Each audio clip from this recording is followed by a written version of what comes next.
Hey friends, welcome back to Buckler of America. This week we are going to be continuing with our couches and putting our benches in and finishing painting our cabinets that we've made and probably finishing the cabinets itself as well. So here is a little overview.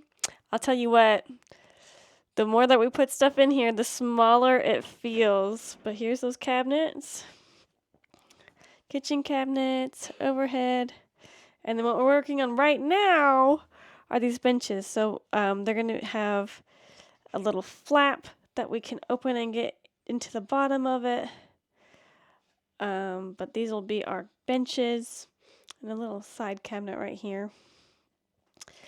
And hopefully I'll get some footage of us making the couch cushions for it and us building the things. So yeah, come along and join us as we embark on this next step.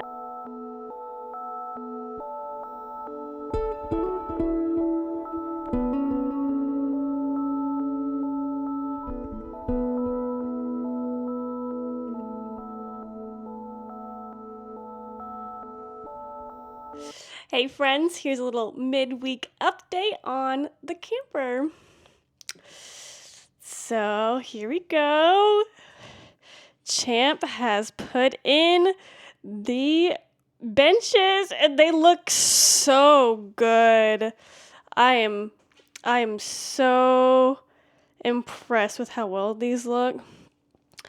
And we've got our fuse box right there, which I did take a video of us doing. Okay, so Emma's busy, so I'm going to keep y'all up to date. We just finished our benches a day or two ago, and we've been looking it over. We got everything trimmed out and completely finished, and we were just about ready for paint when we made the decision they're just too short. We were looking at about 15 inches deep, and with the cushion added on the back, they're only about 12. So that's just too shallow to use. It's just way too, you're just sitting on the edge of the couch, not too great. So what we're going to have to do is bring them out. That's what we decided. Bring them out both sides about 4 inches or so. That's going to shrink down our table. It's going to lose some floor space, but you'll have more usable benches. And ultimately, I don't think it's going to be that big of a deal. You'll still have your table when you're not going to be walking where your table's at anyway. So we're just going to pull it out and bring it out a little bit from the wall. We're hoping we can reuse some of this because it's all still good material, a good result. But we'll just see the way it's built together. It's going to be hard to pull out and reuse without destroying everything, but we'll see. It's going to be a little bit of a setback, but not that big of a deal. These things happen. And ultimately, it's going to give us a chance to do it right. There were a couple of things that I weren't super pleased with, but nothing to destroy it about. But that depth is something we can't ignore.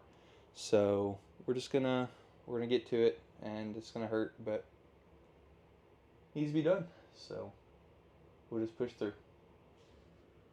We got everything tore out. That backboard came off in one piece without too much destruction to the back of it, and the front of them came off in one piece with minimal damage to the wall and the cabinet. So that's good. That's great. Obviously, and I knew that beforehand. The angled portion had to be destroyed to get it out. It was going to have to be replaced anyway because it's going to be a different angle. But the rest of it still came out good. So this is kind of the best case scenario up to this point. We're going to hope that it keeps on going well. We'll pull out the other side and get that one taken out before we go put anything back in. So we're going to get to it. I was able to knock and cut and pry those old 2x2s out.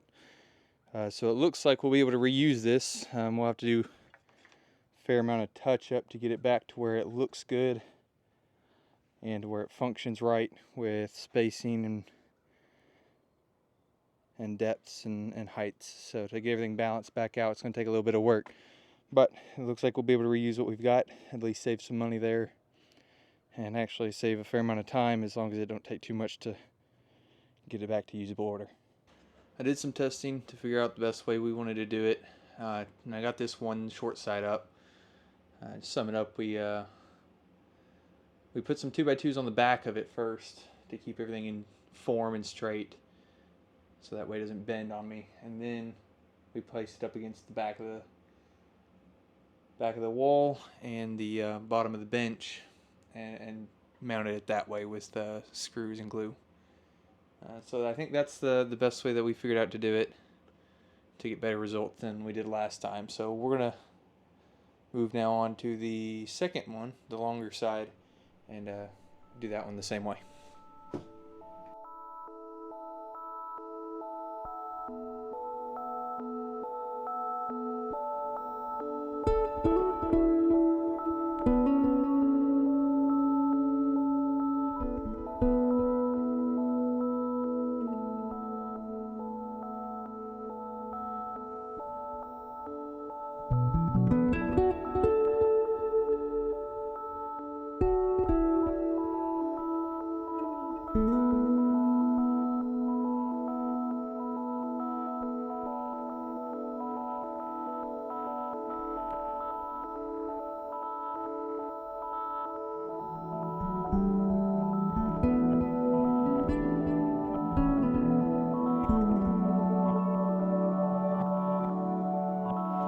Hey friends, this is your final update for this episode.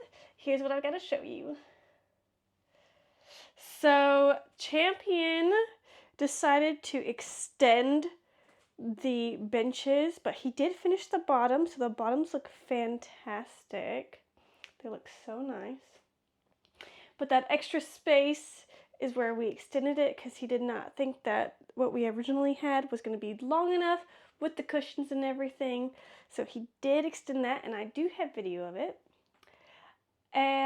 But that is really all that we've been working on this episode, is building those cabinets, building these cabinets, and just the benches and everything. So thanks for coming with us. I hope you liked it.